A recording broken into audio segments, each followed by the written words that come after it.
Hello there. Let's see. Let's unmute Fred here. Okay. Guys, how are you? Hello, Fred. Good. Hi.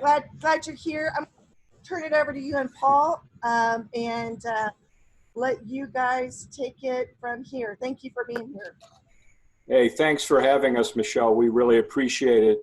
Paul, do you have any words of wisdom before I kick this thing off? No, let's share this data because it's relevant as we speak. It is indeed.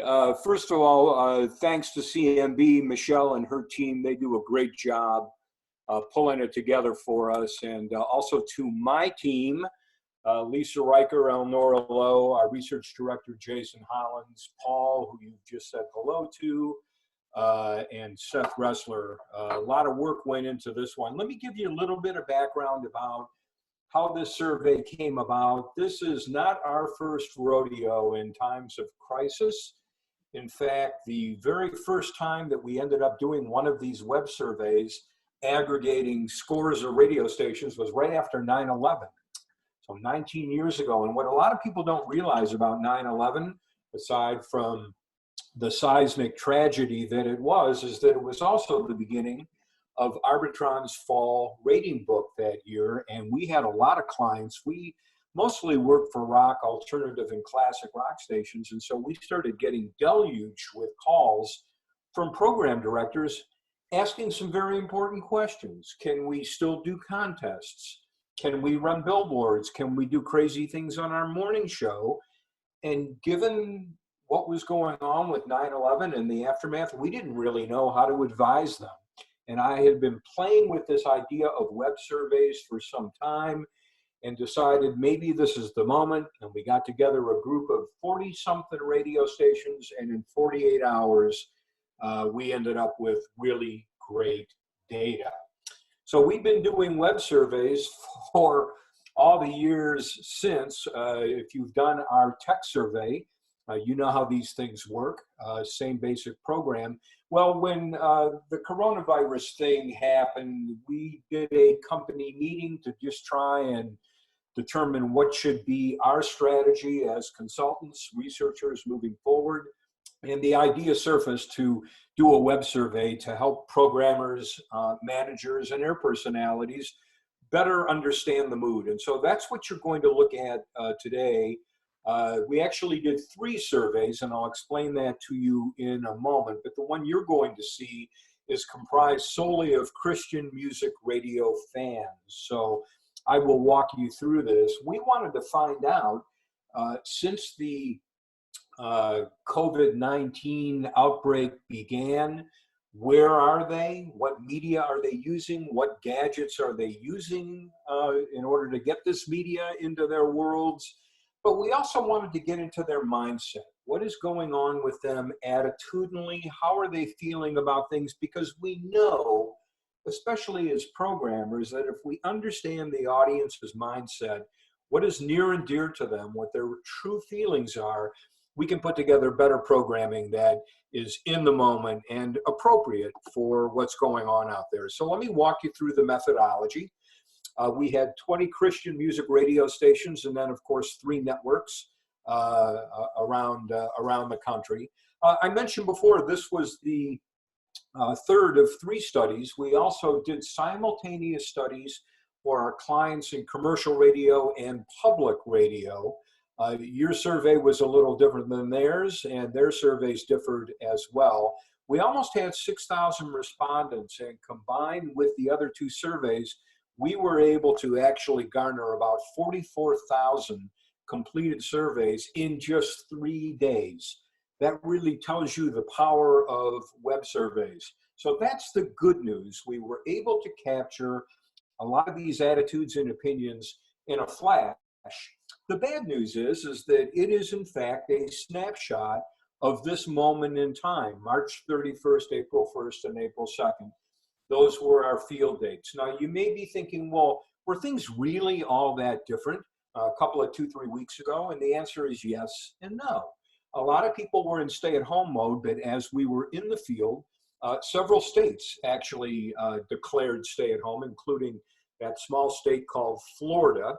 About a day after the surveying was complete, that was when the recommendation went out to wear a mask when you are out in public. So it was a different time just a couple of weeks ago. And when we get to the end of the survey, I'm going to talk with you a little bit about an idea we have to do a follow-up tracking survey. So please stay tuned for that. Important to know, this is not a random sample of radio listeners, Christian music radio listeners. These are fans. These are people who are in the stakeholder radio stations databases for the most part. Few stations posted links on their websites and social media pages, but you're looking here at core fans. No weighting was done, but again, the big caveat here is that these are the people who really move the needle. They're the people who tend to donate. They are the people who do the lion's share of listening. And especially at a moment in time like this, critically important to understand what they are thinking and doing. So let's jump into the sample, and then we'll get into the data itself. Here's a chart that actually shows all three studies: Christian music on the left, commercial in the middle, and public radio on the right, to show you the gender mix. All three studies lean female. Your study leans even more female, and that's because the formats are in the top 40 hot AC zone, which typically do a lot better with women. Here are the ages, and this is just for your 5,941 folks. 44% of them are plurality or baby boomers, about a third are Xers, 16% plus 3% Gen Z are millennials and teens. Here's ethnicity. More than 8 of every 10 people in the Christian music survey were white. You can see, though, we do have a good number of Hispanics, African Americans in here as well. And then we asked a question about where they live, not in terms of market size, although we did that too, but we wanted to find out, especially with the COVID-19 outbreak, were attitudes different if you lived in a big city versus if you lived in the suburbs versus if you lived out in the middle of the country. And so you can see what the break is here. A majority of our respondents are suburbanites. About a quarter live in rural areas and 16% are in urban areas. And I teased you with this before. We've got a really nice mix of big markets, medium markets, and smaller markets in which to be able to make sure that we've got a good mix of people in the sample. So as I teased you before, let's get into the audience's mindset if we could. What are they thinking? What's going on? What really moves the needle for them emotionally? And of course, that starts out with, where are they? So this first question wanted to just find their location as a result of the crisis. And as you can see on the far left under the Christian music radio pie, about 7 of every 10 are at home. Most of them are at home with other people, but you can see 13% are home alone. And you can see that across these other studies as well. So a lot of people are in an environment where they are not used to being as much as they are. Now, you can also see that about a quarter, 23%, say they're still going to work. Keep in mind, that was already a couple of weeks ago. So that number might, in fact, be going down. Are they living in a stay-at-home city or state? Well, you can see for all three studies, almost 9 of every 10 respondents say, yep, stay-at-home order has been placed. Now, what's going on with employment? Well, this is what it looked like before the crisis. And as the president has said many, many times, this is really one of the great economic situations that the country has ever been in. I mean, look at this. Half were employed full-time, another 14% part-time, 6% self-employed, only 5% here were unemployed. And then we also have people who are retired and in that other box, students. So again, a very healthy economy pre-coronavirus. What about when we did the survey? Well, this looks a lot different. Let me draw your attention to the unemployed first. almost a 5-to-1 difference between pre-coronavirus and current coronavirus. And then you can see that also in the employed slices of the pie. Back before the crisis began, about half were employed full-time. It was down to 39% when we did this survey. And again, you know what the Bureau of Labor and Statistics have been putting out every Thursday for the past few weeks. The unemployment numbers continue to go up. So I don't know where that 39 is, how low it's gone, but I know it's a heck of a lot less than 39%. And part of all of that is just how people are kind of angst-ridden about their job situations. If you look under Christian music radio, for example, you can see that 7% tell us they are very worried. 28% say they are somewhat worried about their employment situation. Now, the good news is commercial radio listeners are more worried.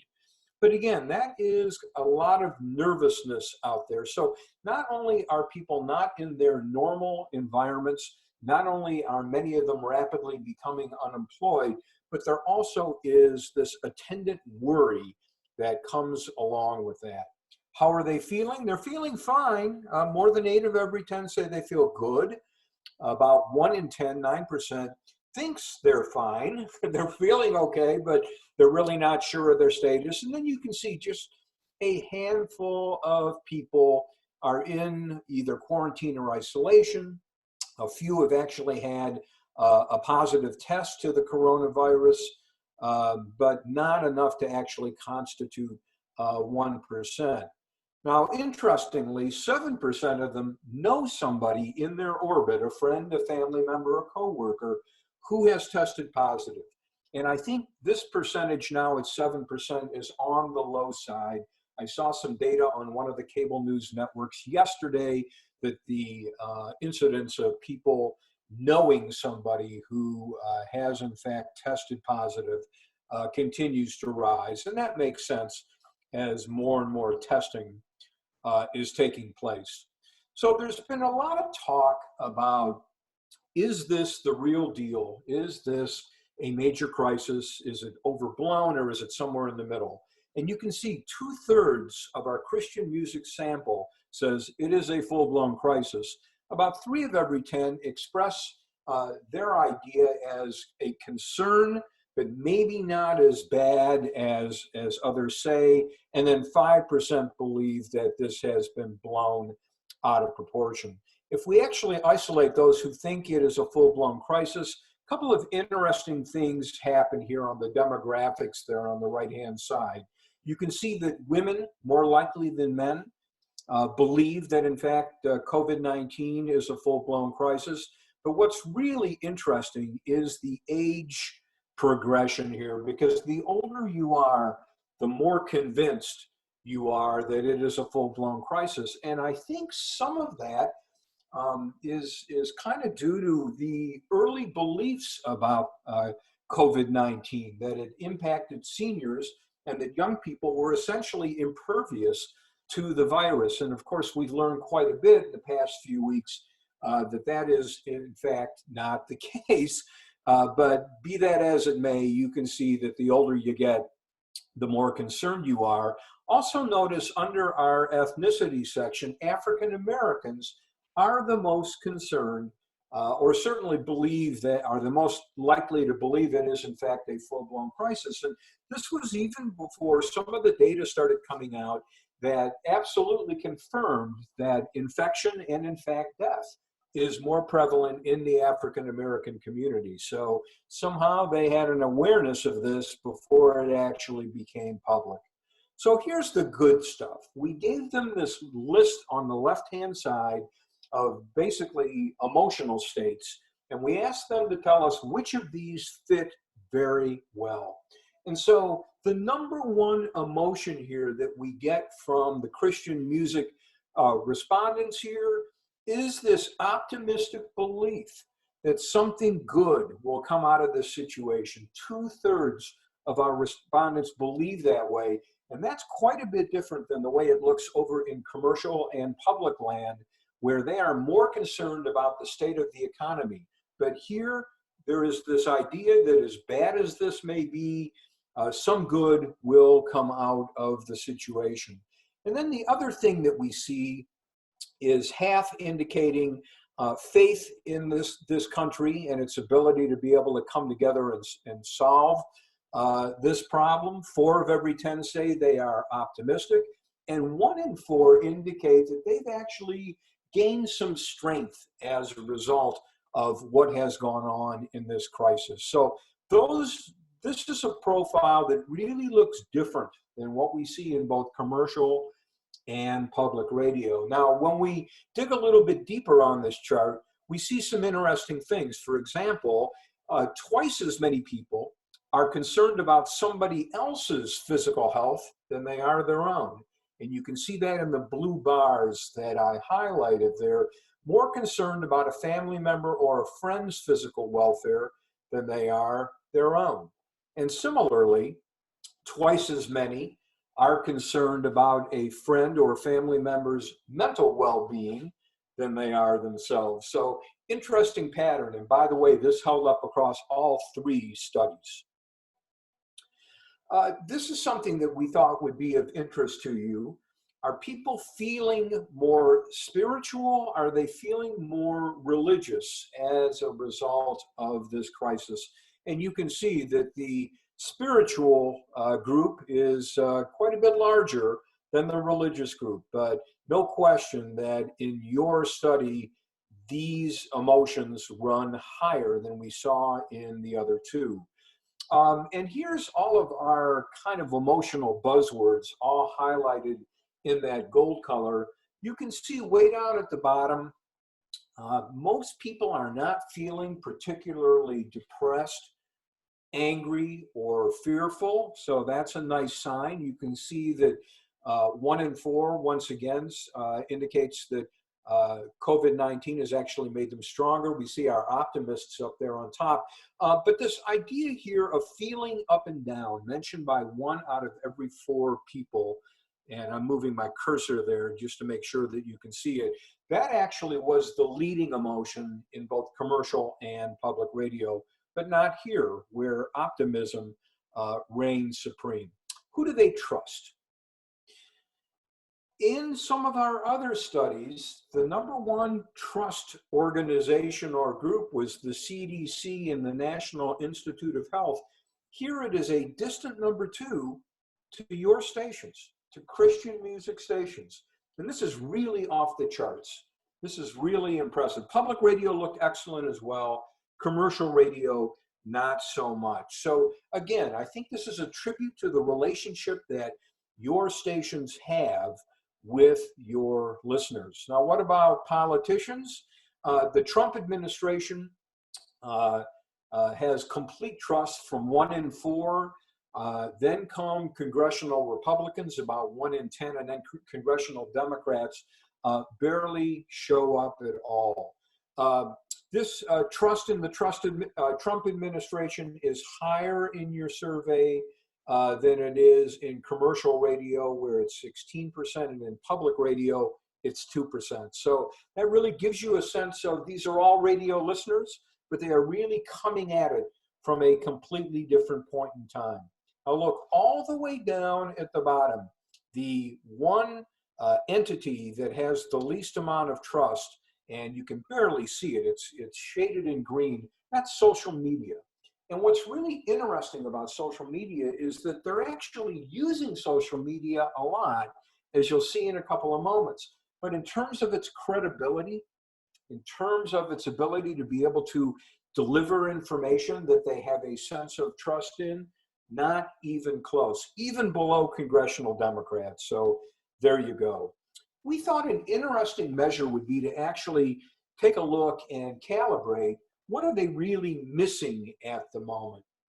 And more so than in any of our other 2 studies, the one thing that your listeners are missing more than anything else is the ability to be able to attend religious services. 8 of every 10 expressed that that's something that they miss quite a bit.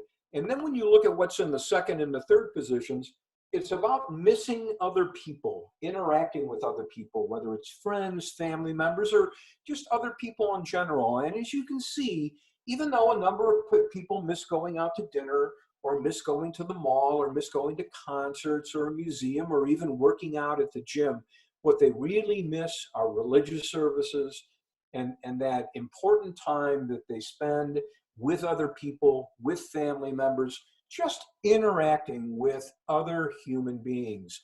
So I think that really goes to the heart of their mindsets in terms of how to talk to them and what makes them anxious, what they really miss, and perhaps what, as a radio station, we can do to make them feel better. So here's the question we've all been asking ourselves: how is this going to end? So we gave them three choices, and you can see we do have a winner here. A majority down there in kind of that pinkish color agrees that the coronavirus crisis will in fact come to a conclusion, but there will be a new normal. Things will in fact be different. But about a third, a little bit more, actually have faith that not only will we figure this out, but life will return to normal. And then on the left-hand side there in gold and even that light blue color are people who either aren't sure or a little pessimistic. Now, we have less pessimism in your study than we certainly do in the other two. It's the public radio people who are actually more skeptical that this is not going to end well. Let's look at the people who are in the majority here. It will end, but things will be different. Women tend to feel that way. Slightly more mature respondents, Xers, Boomers, and members of the silent or greatest generation, also in that group as well. All right, so much for mindset. I think we've got that pretty well covered, and I hope that kind of completes the picture for you. But let's talk about media usage now. Again, we learned that 2/3 of your listeners are in fact primarily at home at this point. And that's probably a low percentage. We know that a number of them now are unemployed and worried about that. So what kind of media are they actually consuming a great deal? So we gave them a list, including stations like yours, and we asked them to tell us, since the coronavirus crisis has broken out, are you using each of these sources more, less, or about the same as you were before? So look all the way up on top, and I'll get my cursor, there we go. General internet browsing is a very narrow number one. 36% say they've been doing more of that lately, 4% less. We take 4 from 36, and we have a net positive for internet browsing of 32%. That's what that column is on the right-hand side. You can see in the number 2 position, there's a whole lot of streaming video going on, services like Netflix and Amazon Prime. Look at number 3, social media. Remember how we talked just a few moments ago about how it has virtually no credibility? But that doesn't stop the audience from visiting social media a lot. Again, we know that this is where video chats like the one we're on now are taking place, and certainly a way that people can keep up with friends and family and coworkers and all those kinds of relationships they have. But when it comes to actually believing that what they see on social media actually holds water, then we get into television, right? Cable TV, cable news, local TV stations looking pretty good. Network television also looking pretty good. And then there are the stakeholder stations here, our 20 stations and our networks. And you can see there is a positive edge here of 2%. 17% say they have been listening to stations like yours more since the outbreak happened, 15% less. So again, giveth and taketh away, I think, is probably the best way to look at this. Go all the way down to the bottom. We're going to talk about satellite radio when we talk takeaways here, because satellite radio, which is primarily consumed when people are in cars, looks to be hurting right now in terms of how it's holding up in the teeth of the coronavirus. You can see 3% say less, 3% say more. These are low numbers, obviously, but we'll talk a little bit about how Sirius XM is in fact really being tested. I did want to draw your attention to just how well video content in a variety of forms are doing, whether it's streaming video, whether it's broadcast television, whether it's cable news. You can see there are up arrows on all of those. And look, we know the reason why. People are primarily at home. Everyone has a television, and in fact, most people have more than one. In fact, many people have them in virtually every room of the house. And in fact, we know that you can consume video on laptops, tablets, and smartphones. So clearly, there is an advantage that television has over really every other medium at this point in time. And here's the other rub. These are core radio listeners, right? Remember, these are people who are in your station databases, and 1 in 4 of them do not have a working AM, FM radio in their homes that they use. 1 in 4. So you can imagine what it's like for the overall population.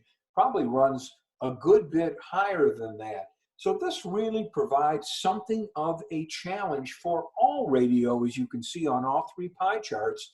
People are at home, and not everybody, even these core radio fans, have a radio nearby that works that they use. So let's jump into that. Let's talk about how they are actually listening to Christian music radio stations. What devices and platforms are they using?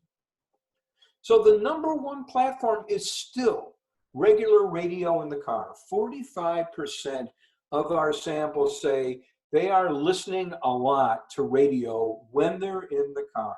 Now, under normal circumstances, that 45% would probably be a good bit higher. Again, many people are definitely following the stay-at-home orders, but still, in spite of that, the car is #1. Listening to a regular radio at home is #2, 23%.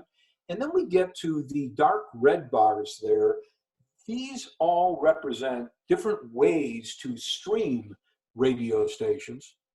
18% say they listen a lot on the station website on a variety of different devices. 14% stream on the station's mobile app, which is pretty impressive. You may know Jacobs Media also has a mobile app development company called Jake Apps.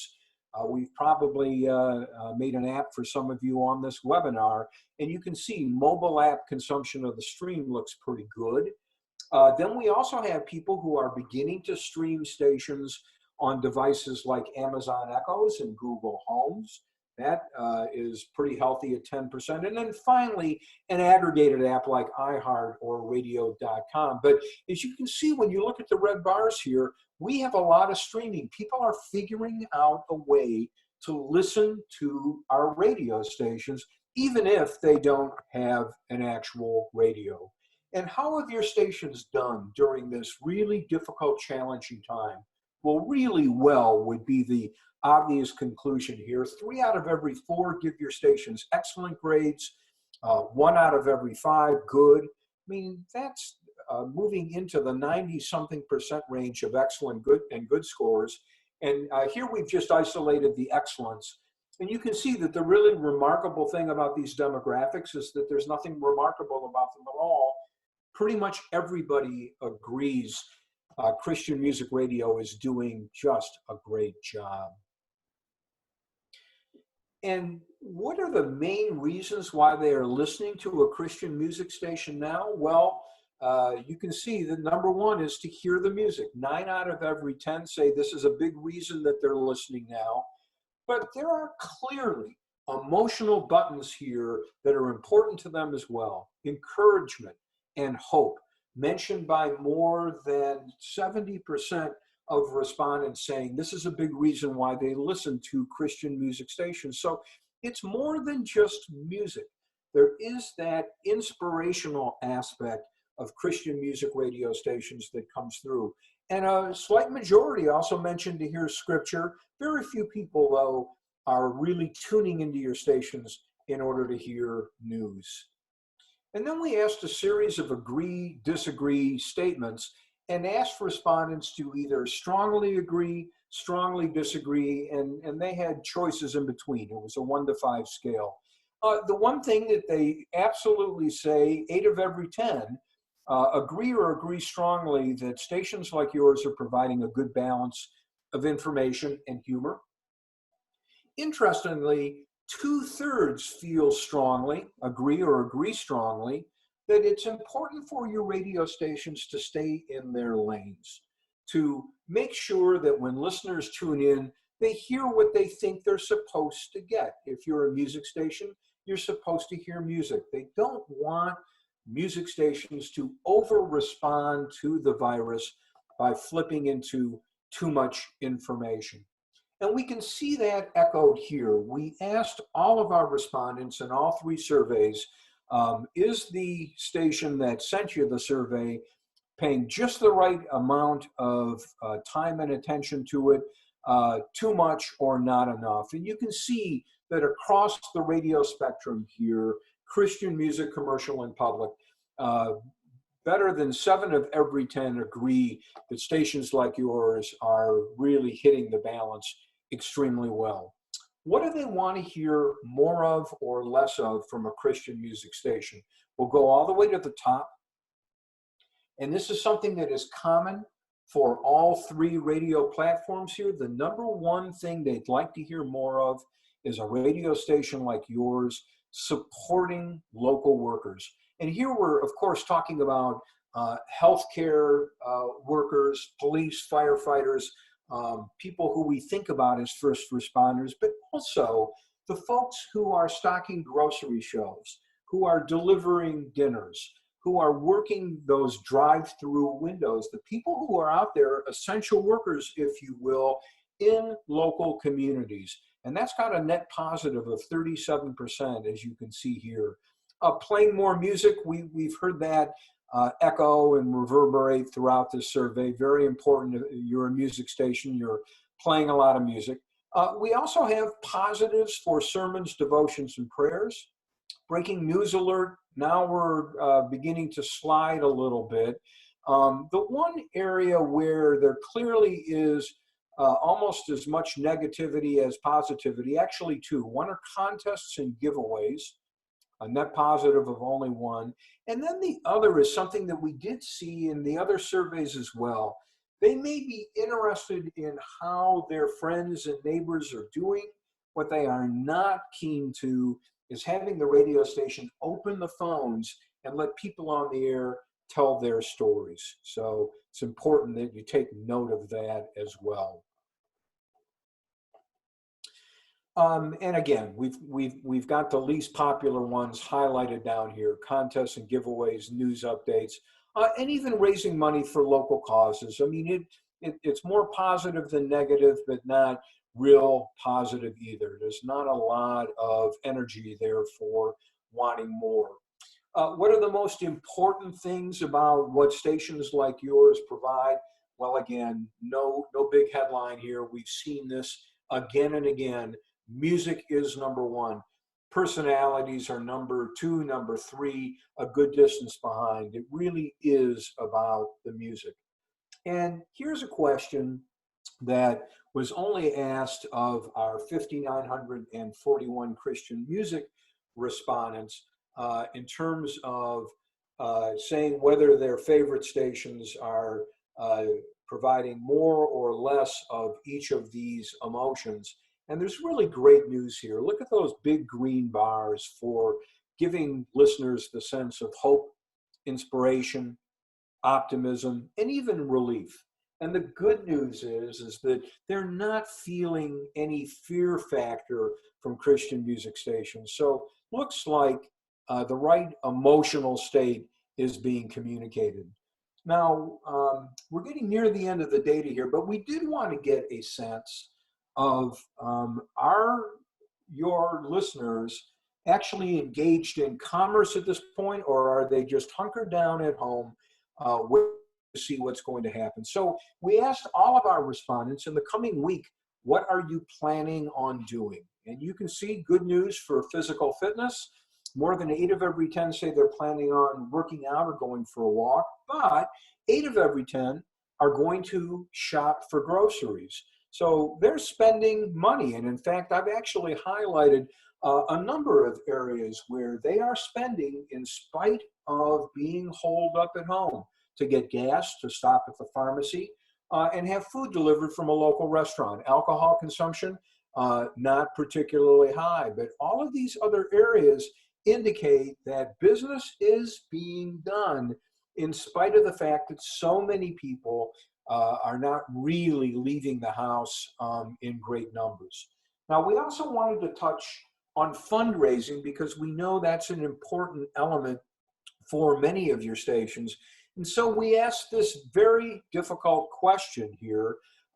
Should the station continue to fundraise during COVID-19 or not?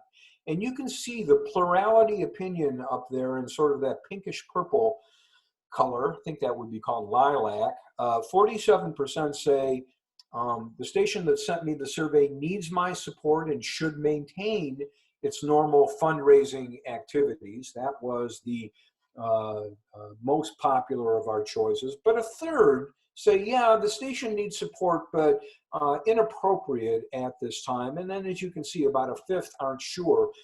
Let's take a look at the people who say continue fundraising.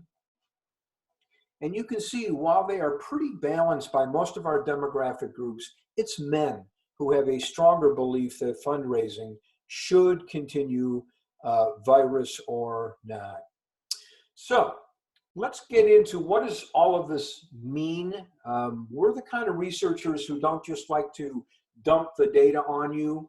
We really want to come back around and go, okay, let's figure out what they're trying to say here. And are there actions that you might want to consider? So that's where we're heading now. Let me roll down the key findings as we put them together, and then I'll get into some of the interesting things that we're seeing and thinking about around the country.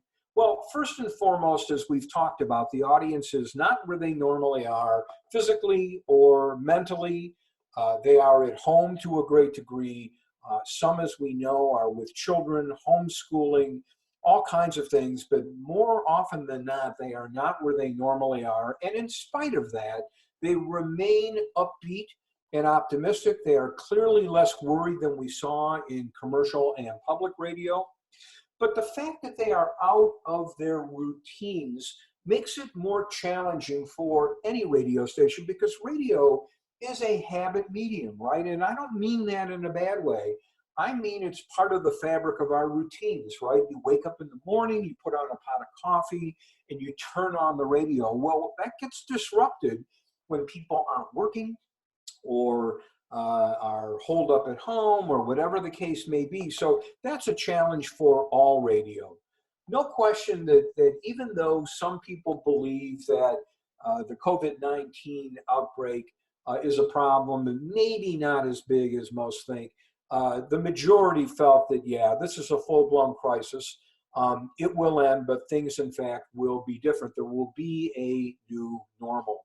And as you can see, most people were more concerned about the welfare, physical and mental, of a friend, family member, or coworker than themselves.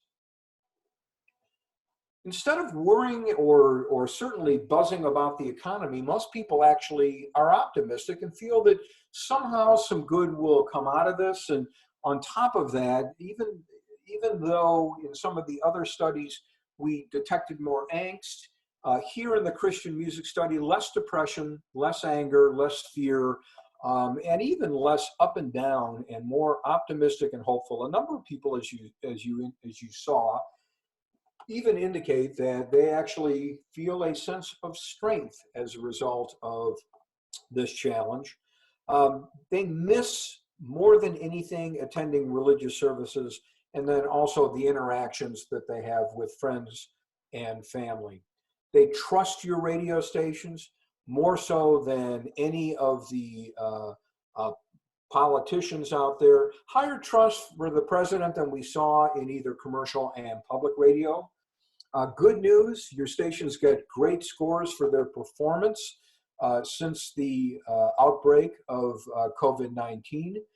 we saw they're watching a lot of television, a lot of streaming video, but still, on the plus side, Christian music radio is good in spite of the fact that a number of people do not have a radio where they live.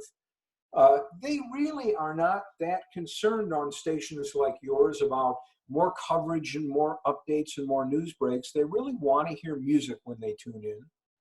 And what they really want to hear more from radio stations is paying tribute to local first responders across the board.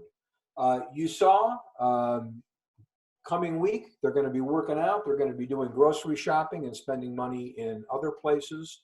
And by and large, more people felt that it was okay for stations like yours to be fundraising, but there certainly was some uncertainty about that as well. So now let's get into some of the observations that we have, and hopefully these will be helpful. This is the former mayor of Chicago. No matter how you may feel about him personally or politically, that's not why I popped him up here. I think this is a great quote. It's a tough quote, but a great quote. Go ahead and take a moment and read that, please.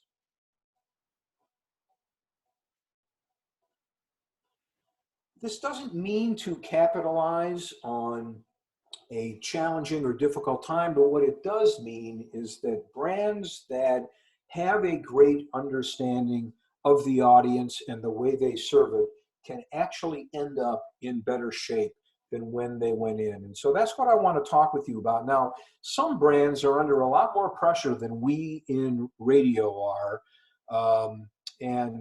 Other brands are realizing that this is an opportunity to emerge. And in fact, the platform that we are on right now, Zoom, even though it was popular 6 months ago, nothing like it is today. All of a sudden, doing a Zoom meeting has become something that just about everybody in business and in family life are seemingly taking advantage of. And what's really interesting about that is that Zoom is actually a very small player in this video chat space, right? Skype's been around a lot longer, and by the way, they're owned by Microsoft. And Google Hangouts is a much more mature platform with a lot more money and resources behind it, and yet here's Zoom. So what this says to us is that any brand can emerge if it does the right thing at the right time and get even stronger than it is today. But where you have to start is to think about your business model at this moment in time. And as we're learning, there are some business models that don't work particularly well in the face of a global pandemic. I don't know how many of you have the Open Table app or use it. It's a very cool app. It geolocates you and allows you to find restaurants in the area where you are. And you can look at the ratings, you can look at the menus, and most importantly, you can make a reservation for the restaurant right on the app. And you even get points the more open table reservations that you make and use. Well, this was a really great idea 6-8 weeks ago. Not so much a great idea today when virtually every restaurant, certainly the dining area, is closed. And so Open Table had a very difficult decision to make, and they made a brilliant pivot. They took their app and they went from making dinner reservations to first delivering COVID-19 updates, but then listing restaurants in your area that actually deliver, or where you can go and pick up your own food, or where you can support with a gift card. And a new wrinkle coming to Open Table is the ability to actually make a reservation to go grocery shopping at a store near you. That appears to be coming. So a brilliant pivot in a short period of time. Now we're watching other brands go through this as well. Here's another food brand, Burger King. They've got TV commercials now, first of all, talking about how they're going to make sure that their stores have you in mind, but certainly paying attention to the fact that there are kids at home. When you pre-order on the BK app for the drive-through window, they give you 2 kids' meals for free. Brilliant. Great understanding of the audience and where they are. Here's Papa John's, contactless pizza, right?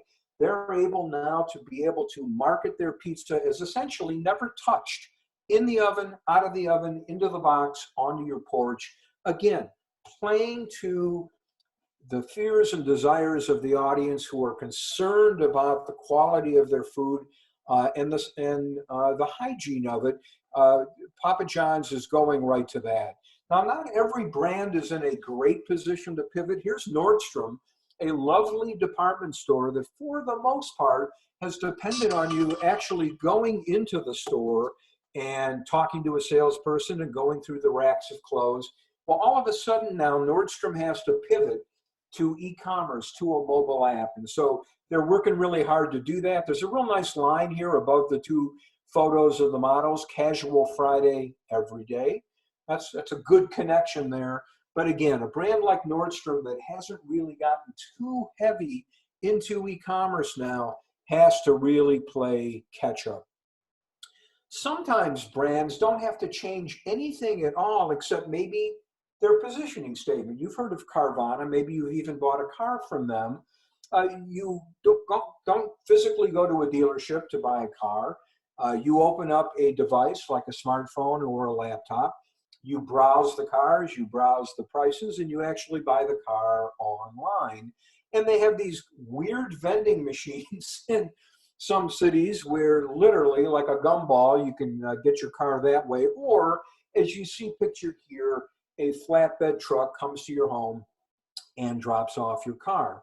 So the slogan for Carvana has been the better way to buy a car, but they re-examined how people are feeling at the moment, and they just tweaked the slogan a bit to be in tune with what people are thinking, the safer way to buy or trade a car. I work with these guys. This is WMMR in Philadelphia. Rock station for 50 years. Preston and Steve are the big morning show for MMR.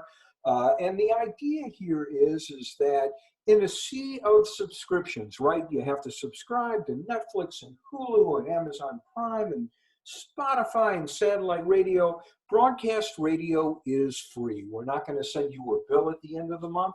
So there's no subscription required, no change in their business model, just a new slogan.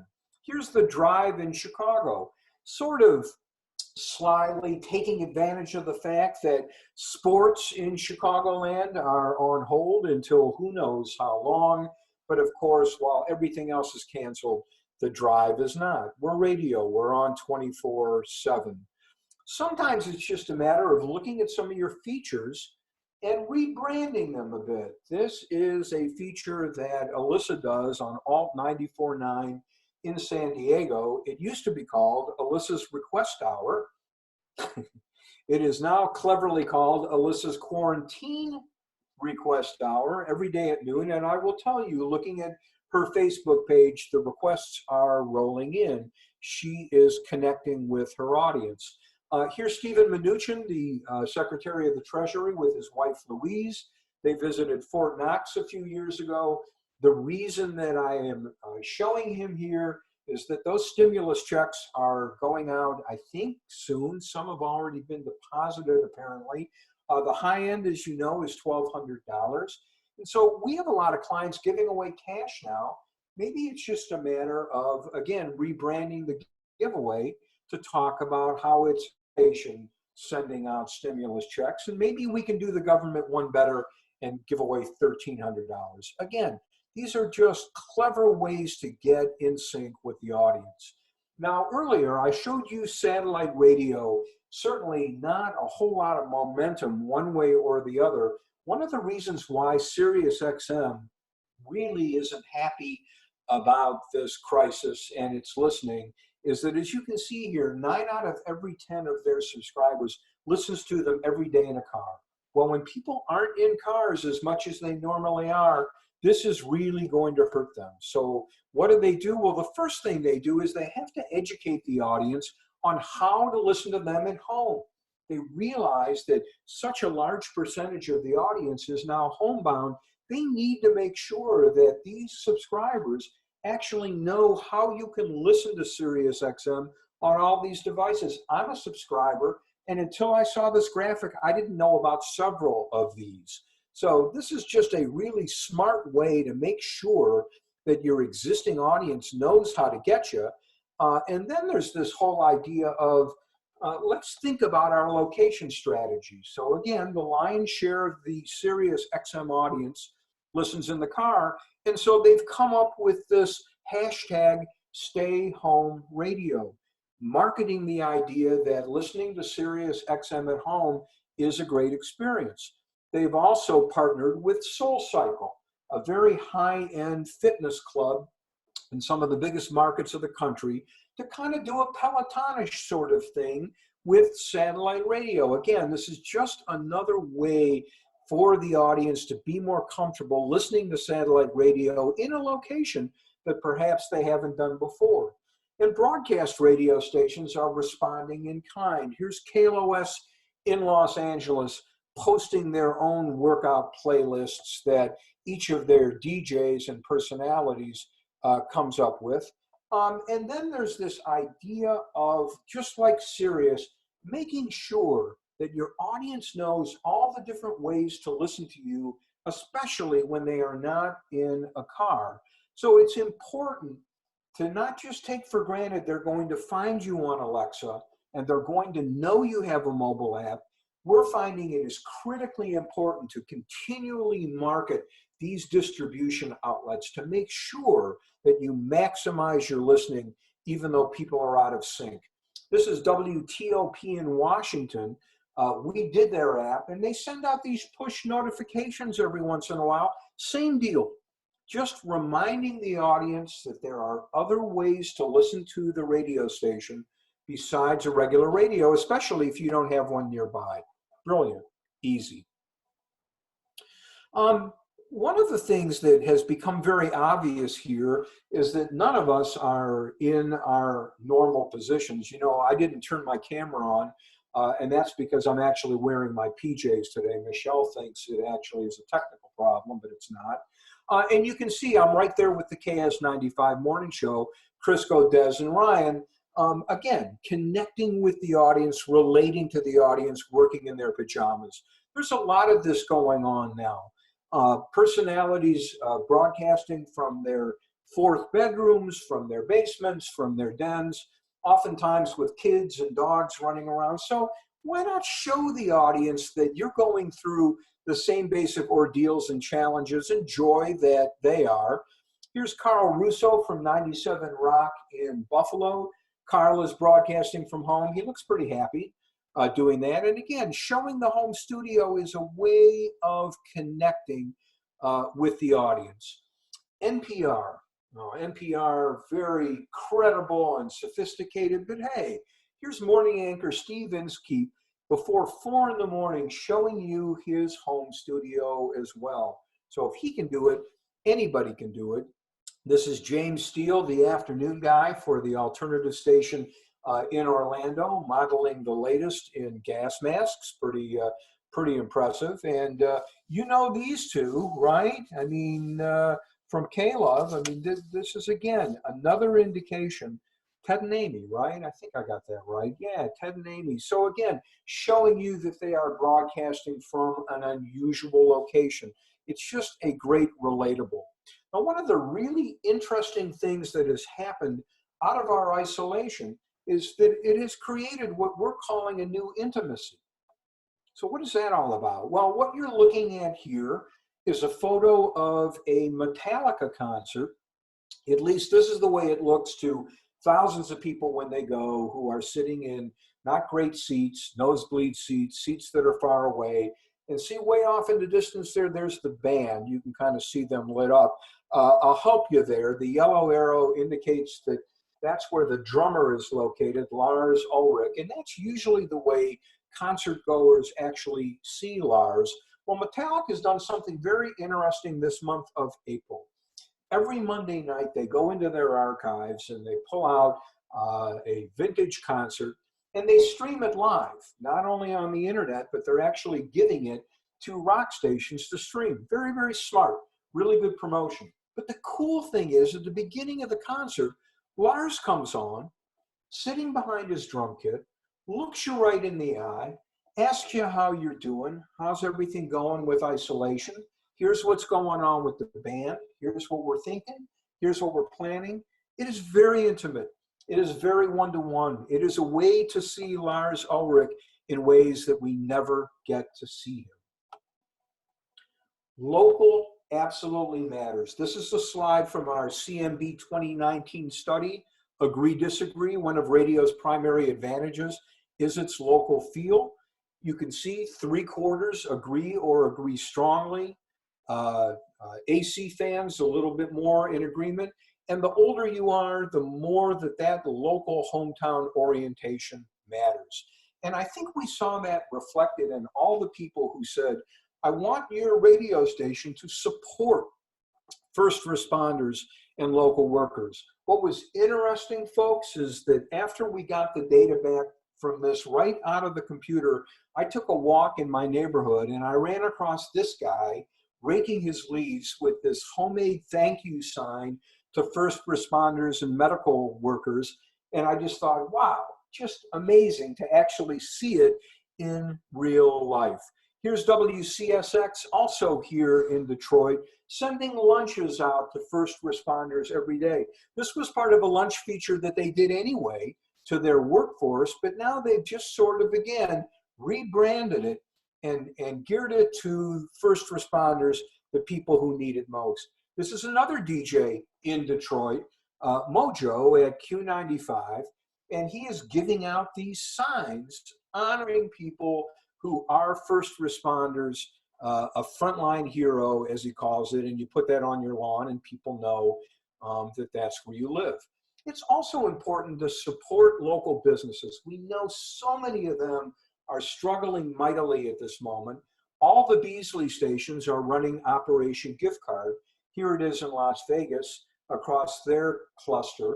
And the way this very simply works is they encourage you to buy a gift card to a favorite restaurant that you will in fact redeem when all of this ends, but a great way to support restaurants in your community now. You can see this is Z90.3 in Orlando. Similar, again, highlighting local businesses. Here's a small radio station in New York City that you may have heard of, Z100. Again, same thing, supporting businesses in their area. So critically important to do that, especially at this time. So I kind of teased you with this way back at the beginning. We're going to do a follow-up study to the research that I just showed you. And the main reason why goes all the way back to the beginning of this presentation when I mentioned that what you're looking at is a snapshot of March 31st, April 1st, and April 2nd. So very likely in the next couple of weeks, we are going to do this again. If you participated in the first study, we definitely want you back.